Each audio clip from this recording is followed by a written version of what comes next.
Без поддршка и подадена рака во борбата за докажување на македонскиот идентитет, нашата родна Македонија се откажа од малцинствата во соседните држави. Оваа силна порака полна со огорченост и револт на денот на независноста од Штип ја упатија представници од македонските малцинства во Бугарија, Србија, Албанија и Грција.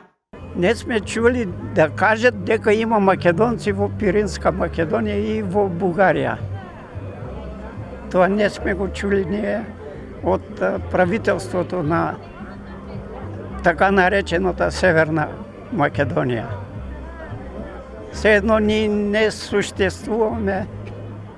Наместо да не поддржи владата на Република Македонија, да ни даде учебници, да ни дадат лектири, да не посетат, да видат, ништо. Ништо, верувајте.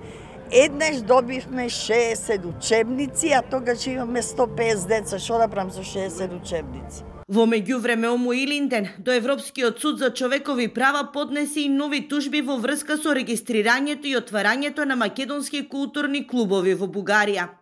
Вопреки дека од Страсбург кажуваат дека ние сме во право и наложуваат на Бугарија дека треба да на признаат, ама Бугарија не ни признава. И така кругот се врати. Иако македонската власт го заборава своето малцинство, тоа е должно да продолжи да се бори и да го докажува своето постоење и идентитет, порача поборникот за македонскиот народ во Егејска Македонија, архимандритот Никодим Царкњас. И многу професори што се занимават со нашиот јазик кажуваат од срцето на сите наречени денешни славјански земји е Македонија, македонскиот јазик.